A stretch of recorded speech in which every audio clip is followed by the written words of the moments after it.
pernah sakit terus dikasih obat yang katanya antibiotik?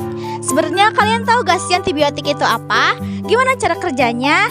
Dan juga di sini kita bakal bahas gimana cara untuk melarutkan sediaan suspensi untuk sediaan antibiotik.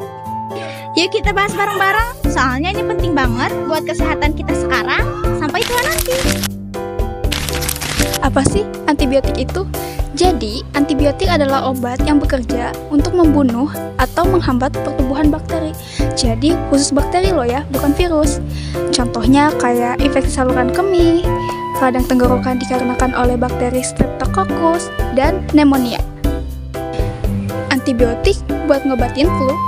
Jadi, flu, pilek, batuk, dan radang tenggorokan biasa itu disebabkan oleh virus. Jadi kalau minum antibiotik buat ngobatin flu ibaratnya kayak makan nasi padang buat nyembuhin patah hati. Ya nggak nyambung. Selanjutnya ada cara kerja antibiotik. Ada dua jenis cara kerja antibiotik. Yang pertama bakterisidal, langsung membunuh bakterinya. Yang kedua bakteriostatik, cuma menghambat pertumbuhan bakteri dan kasih waktu ke sistem imun tubuh kita agar membersihkan sisa bakterinya. Nah, sekarang kita masuk ke bagian penting, kenapa antibiotik tidak boleh digunakan secara sembarangan. Alasannya karena ada resistensi antibiotik. Apa sih resistensi antibiotik itu? Resistensi antibiotik adalah kondisi saat bakteri menjadi kebal terhadap antibiotik yang seharusnya bisa membunuh atau menghentikannya. Akibatnya, infeksi jadi sulit disembuhkan. Bahkan butuh antibiotik yang lebih kuat, lebih mahal, atau bahkan tidak ada obat yang bisa menyembuhkannya. Kalau ini terus-terusan terjadi, bisa aja penyakit yang dulunya biasa aja jadi penyakit yang mematikan.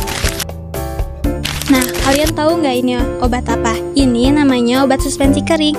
Obat ini harus dicampur air terlebih dahulu sebelum diminum. Yuk kita lihat prakteknya. Berikut ini adalah langkah-langkah merekonstitusi suspensi kering antibiotik. Yang pertama, cek label dan instruksi. Baca petunjuk di kemasan atau botol, biasanya ada garis penanda sampai mana air harus ditambahkan. Yang kedua, tambahkan air matang dalam 2 tahap. Tuang setengah dulu, lalu kocok, baru tambahkan sisanya sampai tanda garis volume. Hal ini bertujuan untuk memastikan pelarutan yang merata dan homogen, serta untuk menghindari pembentukan gumpalan. Yang ketiga, simpan di kulkas jika disarankan. Dan jangan lupa, biasanya hanya bertahan 7-14 hari saja. Cek tanggal kadaluarsanya setelah rekonstitusi. Ada beberapa hal yang wajib kamu tahu dan kamu lakukan. Yang pertama, gunakan antibiotik jika hanya diresepkan oleh dokter. Yang kedua, ikuti dosis dan aturan pemakaian sesuai dengan anjuran dokter. Yang ketiga, yaitu jangan stop minum antibiotik jika sudah merasa sembuh. Yang keempat, yaitu jangan simpan dan berikan antibiotik sisa kepada orang lain. Oke, sekarang kita main game tentang mitos fakta yuk, mengenai hal-hal yang dibicarakan tentang antibiotik. Yang pertama, penggunaan antibiotik itu bisa untuk segala jenis penyakit. Mitos, karena antibiotik itu hanya digunakan untuk penyakit yang terinfeksi oleh bakteri.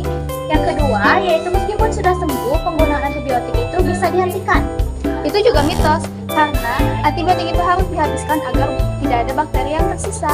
Dan yang ketiga adalah kita bisa menggunakan antibiotik sisa atau bekas dari penggunaan orang lain. Itu juga mitos, karena jenis dan dosis antibiotik itu spesifik per penyakit dan per orang.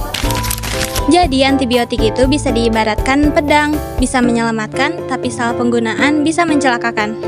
Yuk jadi generasi cerdas dan bertanggung jawab, pakai antibiotik dengan bijak, lindungi dirimu dan orang-orang di sekitarmu. Kalau kalian semua merasa bahwa video ini bermanfaat, jangan lupa untuk klik like dan share-nya buat dukung kita dapetin yang terbaik kita. Terima kasih. Bye-bye.